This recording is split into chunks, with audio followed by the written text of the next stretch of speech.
weathered brown door. The number reads 20.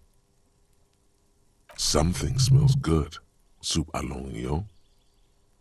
The lieutenant motions to you to go ahead and knock. This is the door. You already know it's the right door. This is going to be so hard. You're right. Let's talk this through. You hear some light footsteps and what appears to be a daily weather forecast playing on the radio. We have our first preliminary identification. In all likelihood, the deceased is the husband of Billy Méjean. We need to confirm this, as well as deliver the death notification to Billy herself. Now, delivering a death notification is never an easy task.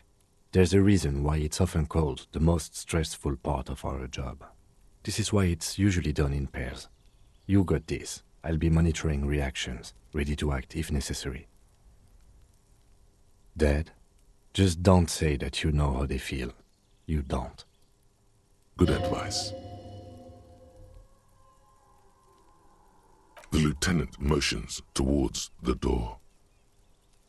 Hello? Who is it? And someone turns down the radio. He gives you a short, encouraging nod. The police. A moment, please give us a moment. Tidying up, nervously. There's fear in her voice. Come in, the door is open.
Has a problem with drinking, and so he disappears every now and then.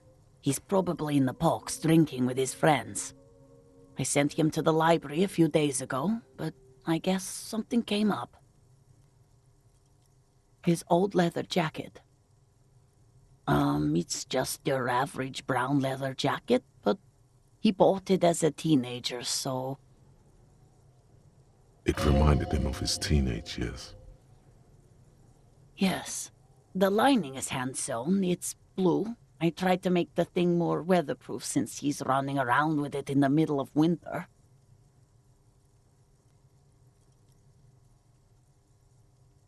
She folds her hands across her chest.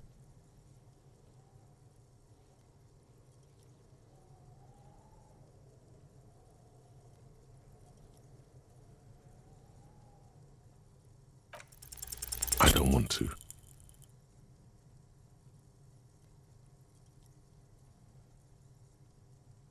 I don't want to do this.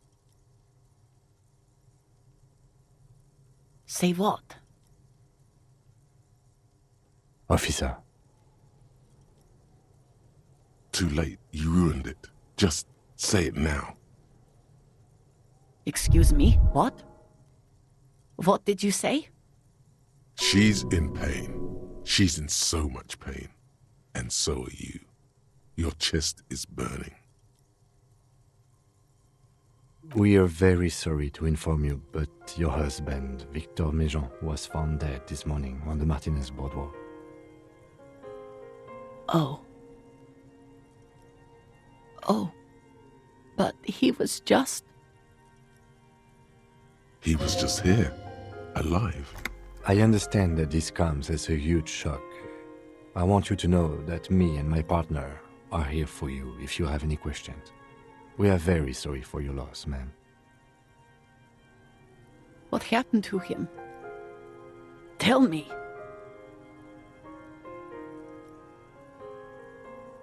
Why? It's that bad?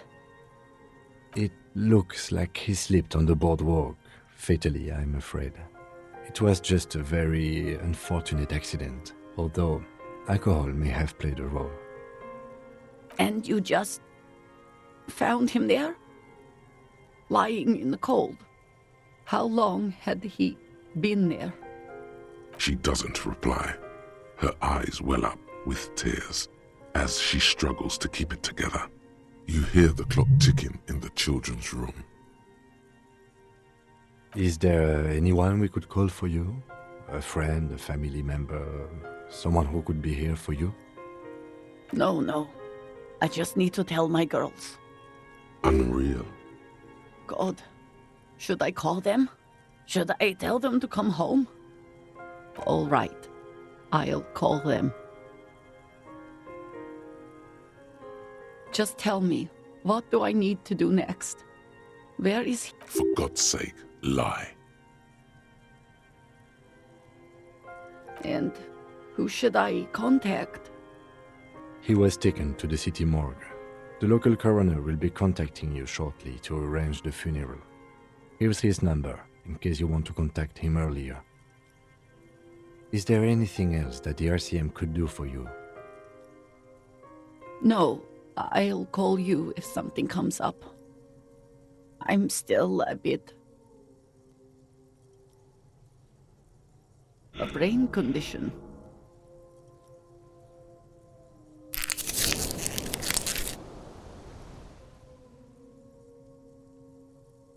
Again, if there's anything we could do for you, then don't hesitate to call the RCM, ma'am. She just nods, distant and inconsolable. The bed springs rattle beneath her as she begins to shake. I'll take it from here. Thank you. We should step outside and talk.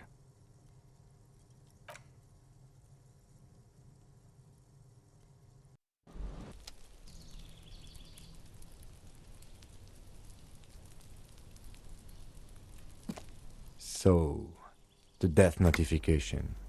He's avoiding your gaze. This is the time to say how sorry you are about how things went. It's all right. Don't worry about it. I'll call the station when we're finished with the day and let them know the name of the deceased. That's it. We should get back to our case. There's nothing more we can do here. There's not much we can do for them anymore, I'm afraid. And, officer, I've seen worse. This wasn't the worst I've seen, okay? Now let's go. I really have, he thinks. She was strong. She made it easy for us.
phone book lies open on the table, covering a stack of utility bills.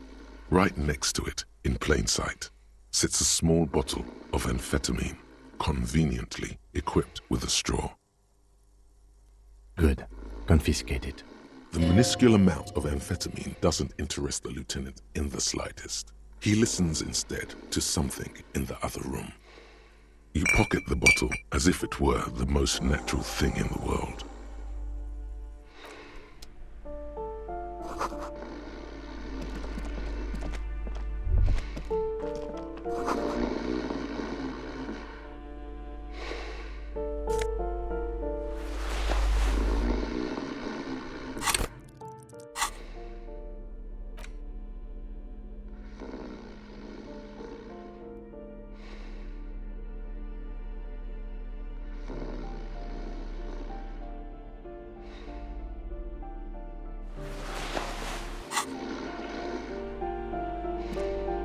A bundle of clothes heaped on the bed, a stained parka, some towels and a duvet, some socks even.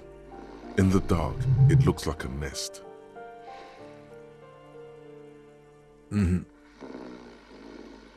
Something underneath there is breathing. It's not too late. No one's going to blame you for backing out. You don't have to do this. Just get out. Your hand touches a greasy duvet covered in cigarette burns and ketchup stains. You hear a growl. There is something alive underneath it. It's deep, in suffering somehow. You see a 60-year-old, fat, red-headed man passed out from large amounts of alcohol, and God knows what else. The smell of shit rises from his mouth. You don't have to take him down. He's already down. I'm afraid it is. Look, it moves. And look, the other foot is camouflaged by a striped sock bearing the name Max Tor on the sole. 3 toes are poking out of a hole. Max Tor is a gas company. He's wearing free socks from a gas company. They probably came with the bills. A groan rises from the man's throat, dry like a death rattle. He's trying to say something in his sleep. Well, judging by the color of his hair, I would say yes, it is. The lieutenant's right. The man's unwashed hair bears a familiar ginger tone. Even the hair on his chest is coppery. The light from the window falls into his half-open eyes. No, it really doesn't. This looks very hard to recover from. This man won't be feeding his family anytime soon. Not that he was, but at least he won't be beating his son. A pair of half-open bug eyes is staring back at you from the dark, empty, and frozen. It's clear that the person behind them is not awake.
Kuno saw you wield that can.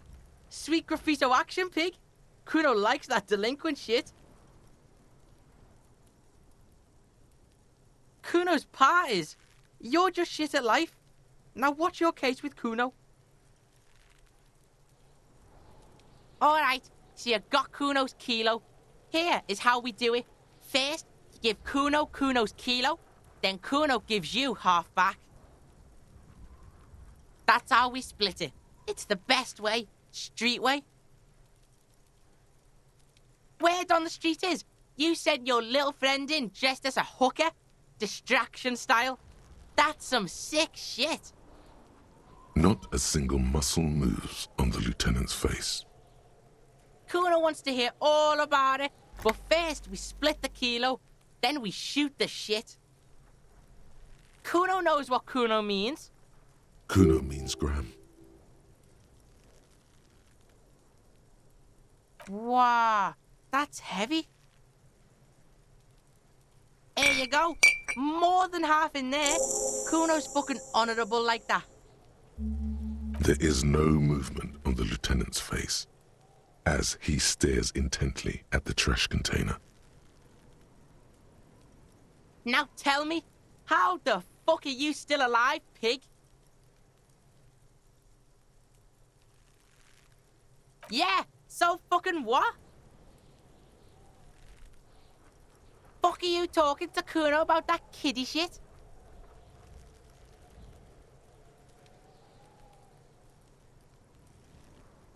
Kuno knows it's fucking lame. That's why Kuno changed it. You can't fuck with Kuno. Yeah, you do some Sambo shit, sneak in. Is the hooker thing real?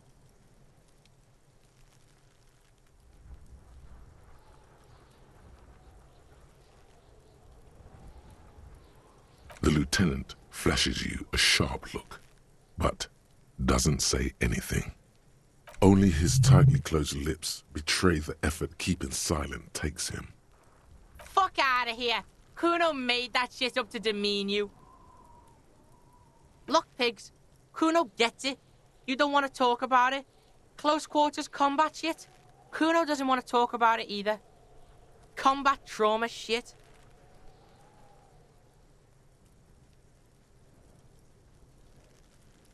What? His posture changes.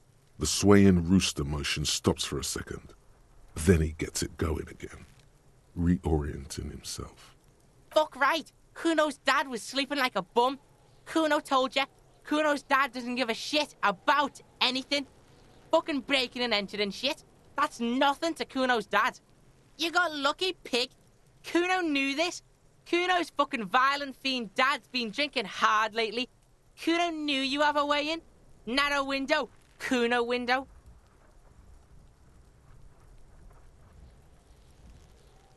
Kuno's not fucking trying to be tough. This shit is real. Kuno's fucking violent dad's gonna be a vegetable. Kuno knows that shit. Stroke shit. Stomach fucked up and... Kuno's gonna go out like that too. Gonna be just like Kuno's violent dad. Speed shit, crime shit, fucking on the bed. Go out West Revachol style. Stop saying all this sad shit, Kuno. There's a touch of grief in there. Fuck are you talking, sad? Kuno's got hard shit, death shit, nothing shit. Get your fucking nun ass out of here before Kuno fucks it dead. You think 'cause you brought Kuno 1 gram of speed, you're friends now? Turn into... Kuno ain't turning into shit. Kuno is that shit. Kuno won! Oh, you won, Kuno!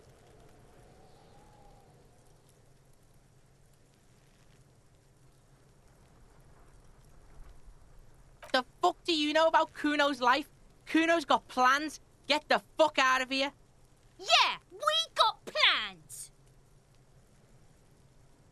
Fuck right there were. Fucking 3 years or some shit. Yeah, that's right. Kuno's dad doesn't give a shit about that electricity and light shit. Just wants to pound on people and drink.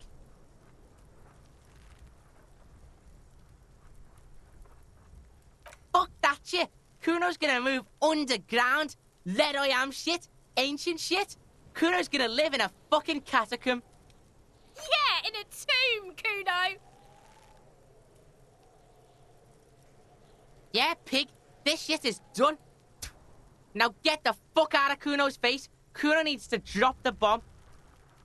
Kuno doesn't fucking care.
The trap stands empty amongst the reeds, powdered with snow. No insect sounds or movement around. Only the reeds' melancholy rustling. Fantastic. The locusts, dazed from being transported, slowly begin to acclimate to their new surroundings. They're not really going to get the chance to get comfortable here. Good, now that's done. When do you think we will return to our impending apocalypse of a murder investigation? Don't answer that. It was a rhetorical question. He doesn't want to, but if there is one more cryptozoological runaround, he must force the investigation back on track. This better be it.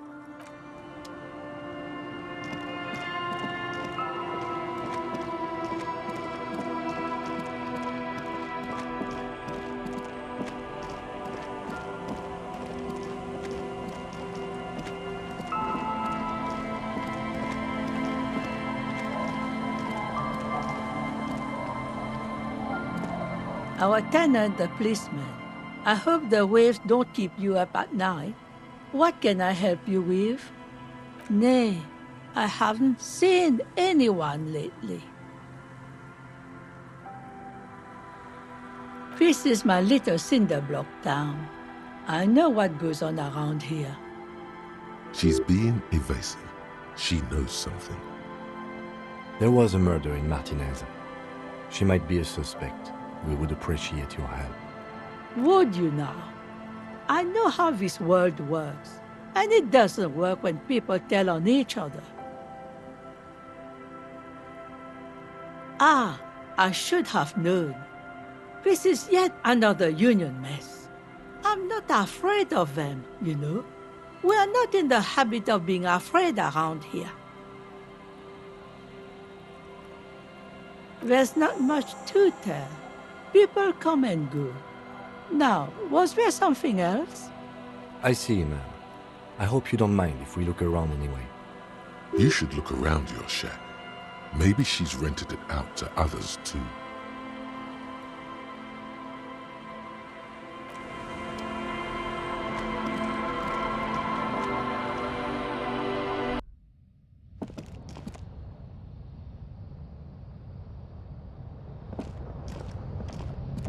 As you look at the floorboards in this corner of the shack, it's clear one of them isn't quite level with the others. The edge of a floorboard next to it looks scratched. Hollow space underneath the floorboards is dark and damp. You can barely make out the mixture of sand and sawdust below. Nothing particular catches your eye. Looks like more reeds. There might be something hidden inside the sand, though. Something bad. Someone's night thoughts. A last resort. A bad... You stick your hand in and start combing through the sand. Dry, not like outside. Fine dust. And then something hard wrapped in paper. A small cylindrical object. You pull it out. A bullet. A 9mm bullet, to be exact. Fit for all muzzle loaders of that caliber. Like your own Villiers pistol, for example. The floorboard doesn't care. But maybe the washerwoman does. You have enough to confront her with. It's extra ammunition. She's locked and loaded, ready to fight some cops. Holding the bullet, you get the feeling this isn't ammunition against you. It's for herself.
Our tenant, the policeman.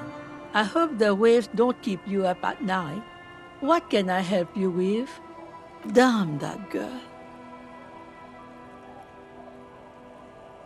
And without anger, a long and harsh life has taught her not to buckle under pressure. A bullet? You didn't put it there, did you? She did. Gone and hid things in there?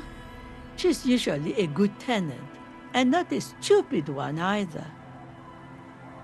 Yes, I let my room to that Ruby girl. As I've done before when she's been in trouble or just looking for solitude. I've made it clear, we welcome all kinds of people here. She came last Friday, left on Monday in a hurry. What has she gotten herself into, that girl? She seems genuinely worried about her previous tenant. She's seen her hiding out from trouble before, but this seems different. That's for the police to find out. Right then, please answer each question to the best of your ability. I'm sure we have a few. Yes, early with the dogs, around 8 o'clock, I think. I cleaned it, like I always do. No. The truth, sire. She's good company. Knows how to talk to an old woman. At my age, you don't get a lot of quality conversation. So I really appreciate that about her. Did she talk to you much during her last stay?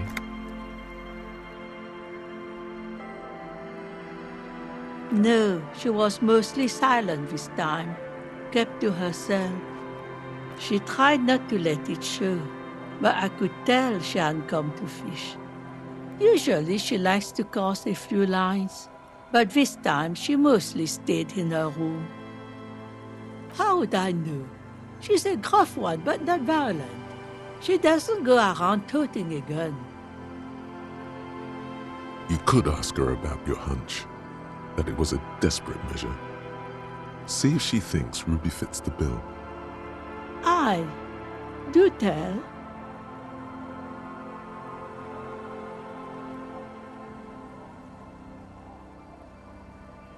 Exit from what? The lieutenant stops writing for a moment. He looks at you, then at the old woman. No, she's a fighter. She really believes that. Nothing of the sort. Sure, she was no stranger to the bottle. She fit in that way. But I only knew her to have a beer on the beach while watching the sunset. She isn't what you'd call a drunk. Even offered me some from time to time. Said it was part of the communal life. But I never saw her lose control of herself the way some people do. Not that I know of, though she was into nice music. She once showed me a few mixtape milieux she'd made. Although I guess she was pretty handy with the mechanical and technical stuff. Even fixed the heater in the shack. You should be thankful for that. She may simply have kept the equipment elsewhere. I don't know. Further up the coast, she tried to leave quietly, but the hinges on that door screeched like a cat in heat. Woke me up. I heard her rushing in those heavy boots, heading up north. It's a peninsula. She might be trapped. You'll never find her, you know. She knows the coast like the back of her hand. You only just arrived. I wouldn't worry about that, ma'am. We are persistent. Are you sure you'd rather stay here? Get a nice cozy fire going in the heater? Seems like a better idea to me. No, you can do it. You still have plenty of juice in you before you drop. Behind the cinder block houses, old pre-war ruins rise to the sky like dark palaces. The wind calls. One thing, officer. If you do find her, please go easy on her. She really means it. It's an honest plea. She's a good girl. Whatever she's gotten herself mixed up in. Anti-Object Task Force. Behold, the Anti-Object Task Force has assembled. God's avenging angel, arrayed against the lower emanations of the Darkened One. Shoe racks, tape recorders, motor carriages, and doors. So many doors. You're not just pounding it all to pieces. You're reforging the universe, from the anvil of the heavens to the worms below. Indulge in it. Be bold. Have an impact on the shape of creation. Out of the furnace of your rage. A new reality. Also, you should trash your room again.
There's something friendly and familiar in how he says that. A day off. He's telling the truth. He hasn't seen anyone.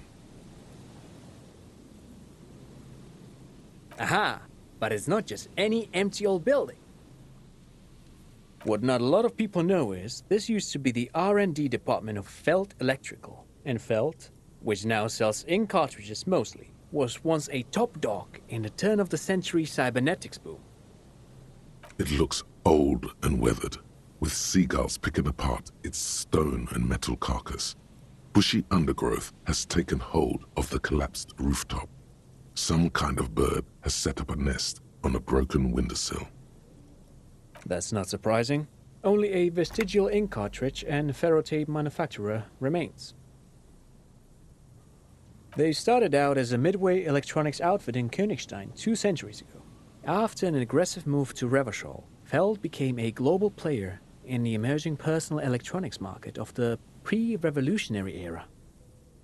Still, Tricentennial was beating them in business machines. But Feld had an ace up their sleeve, or should I say they were developing an ace up their sleeve? I'm mixing my metaphors here. It was here in Martinez, possibly in this very building, that they developed prototypes for a tape computer. An elegant folding mechanism of rollers and ferrotape ribbons, portable enough to be a take-it-home solution, revolutionizing business machines, possibly even bring them to the average consumer. Which is a feat of engineering even today's giants, Rehm, ICN and ZAM, haven't achieved yet. He assumes something like a combat stance, facing the wind. Indeed. What? The revolution! Unfortunately, their moonshot project never made it to the market. Feld's move to Revachol backfired. The revolutionary government liquefied their assets and expropriated those very advanced prototypes. Possibly from this very building, or one of the adjacent ruins. All of this was built by Feld, even the boardwalk. Wild Pines built Martinez proper as a resort for their middle management. Feld built this side of town for R&D. Yes, they even built a pleasure wheel, but that got destroyed in the war. A pleasure wheel? Perhaps reminded of a childhood memory. It's clear he would prefer there were a big wheel lighting up the coast. Yes, to lure in their star engineers. This part of Martinez was nothing but reeds before Feld arrived. They had to make the prospect of living here attractive. It was supposed to become a global center for innovation in cybernetics. But history had other plans. Oh, I'm afraid it didn't end well for the boys. But this story is a bit too dark for little Mikhail here. Now, if you were to ask about tape computers... Wait, is he saying that we should just bypass the excesses of the revolution? Tape computers. They used them for military communications, but also to write and send out press releases, the most notorious example being Le Décret de Mars. What's the Mars Decree? I mean the radio transmission sent out to news agencies and world governments by the newly created Commune of Revachol on the 7th of March in the year 02. A short-lived legislative foundation for a short-lived utopia. It's a beautiful piece of text, actually. A singer-songwriter I know, Charette, called it a love poem to Revachol on her political concept album, Bon Baiser dans ce Lind. You should read it. Every local library in Revachol stocks a copy of the decree. I tried to get Mikhail to memorize it. Tried to. Someone was much too interested in worms to be paying any attention. The kid takes a peek at the green and silver worm on the cover of the book, already forgetting about this part of the discussion. Actually, no one knows. No one even knows what a computer made entirely of tape would look like. But word has it, they were very elegant, exquisite, alien-looking turn-of-the-century hardware. Buckle up. 10 years ago, I did a little freelancing, I guess you could say. I was a special consultant for an exhibition at the Wompty Dumpty Dum Center in Vredefort, Oranje. It raised the same questions, and we had lengthy discussions with Paul Ockerman, who was head curator at the time. This was before the twins Keith and Guy Hughes joined the team, trying to... Wait, did he just say Wumpty Dumpty Dom Center? He did it. He said Wumpty Dumpty Dom Center, like it's the most natural thing in the world. What the hell is a Wumpty Dumpty Dom Center? And who the hell are Keith and Guy Juiced? The Wumpty Dumpty Dom Center for Contemporary Art. The exhibition itself drew on Lagerman's notion of memory, and so there were some parallels. That's why the head curator, Paul Ockerman, chose to... In fact, I'm not. The Wumpty Dumpty Dom Center is a place you can visit if you're ever in Vredefort and are ever in the market for an exhibition space / contemporary art research center. But perhaps I should return to the tape computers. As I was saying, the device itself was very elegant, fragile even. One could write directly on the tape using a special chemical solution. The machine would then analyze the handwriting, perform operations, and project output onto a white screen.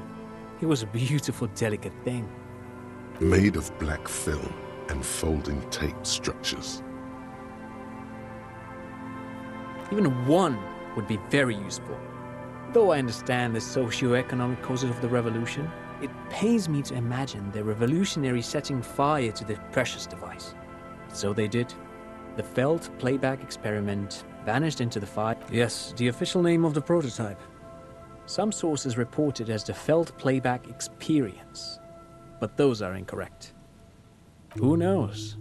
Maybe it was an accident, or maybe they didn't want the technology to end up in the wrong hands. Either way, they're all gone now. All 3 versions of the prototype. Nothing but debris and ashes remain inside that building. But of course, what else?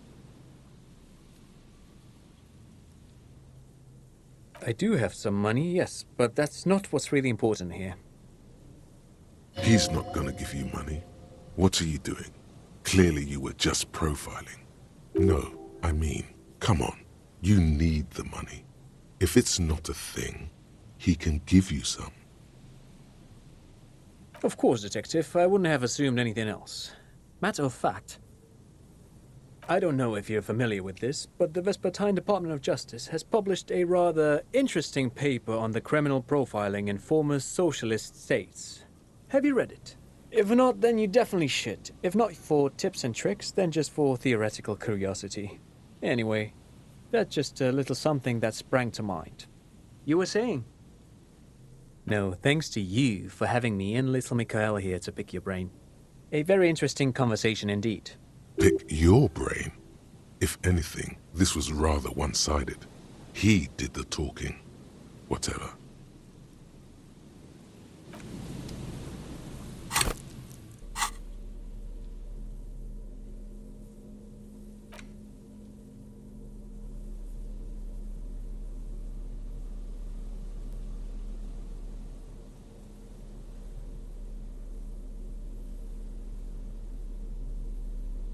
The greatest innocence. Browsing through the book again, your educational survey is done. Imagine that. It's quite easy when you already know, oh yeah, this is what I was made for. Correct. Nothing much as the first innocence. He declared question 2. Easy. Everybody. Correct. Franco Negro. Question 3. Got it under control. Correct. The most final stretch. I've got it. Honest. Correct. Everything from congratulate and A. You really navigated some treacherous waters here.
is telling you she's down there.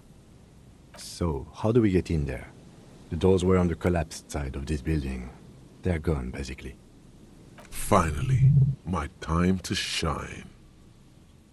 Perhaps you can climb them. We are not climbing anything. I'm 43 years old, and I plan to live to see 70.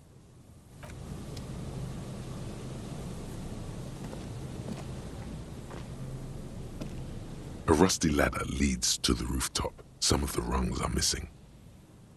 Yeah, that doesn't look good at all. The distances between the remaining rungs are rather wide. You'd have to use the mounting brackets. However, they seem corroded and the peeling rust is razor sharp. In addition, the first rung is going to be tough to reach. It's what, 3 meters above the ground? And you're 180? Not to mention that the roof is collapsing and the wind gets pretty brutal up there. Dismounting from the ladder is going to be hard. Perhaps if you were to not climb the ladder. Instead, what if you were to do something more subtle?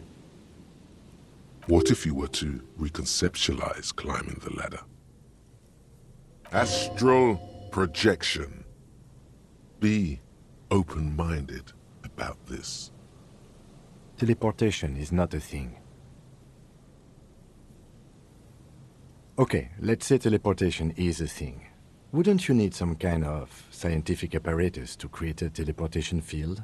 You can't just do it without apparatus. What are they talking about? Teleportation, Mikhail. It's generally thought impossible. Oh yes, it could hurt. A lot. He is restraining himself from using a parental tone with you right now.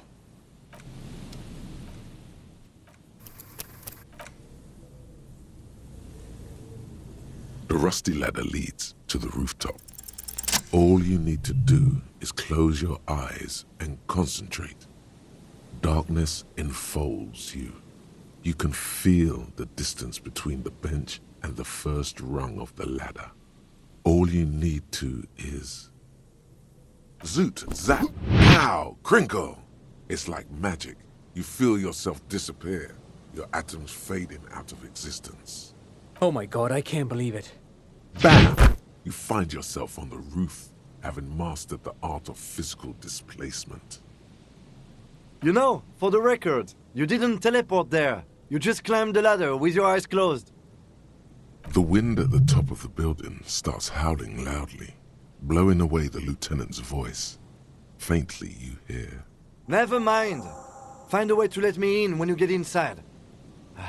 Don't go adventuring without backup, especially if we think the suspect may be hiding here.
Years worth of dust is... Yes, I can see that.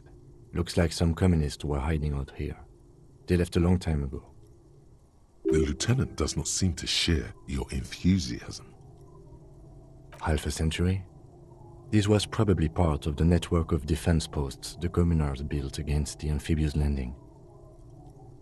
I think the purpose of this bunker was to produce propaganda. It would have had radio equipment back then, but that's all been looted. We have found a lot of those lately. I guess what most people think of as history tends to linger in rundown neighborhoods. Martinez being what it is, no one has gone through the trouble of cleaning out the old bunkers. Good hiding place for someone who's up to no good. I won't stand in your way, but only after we're through with this case. Millions of depictions of Mazov have been produced. They're not all connected.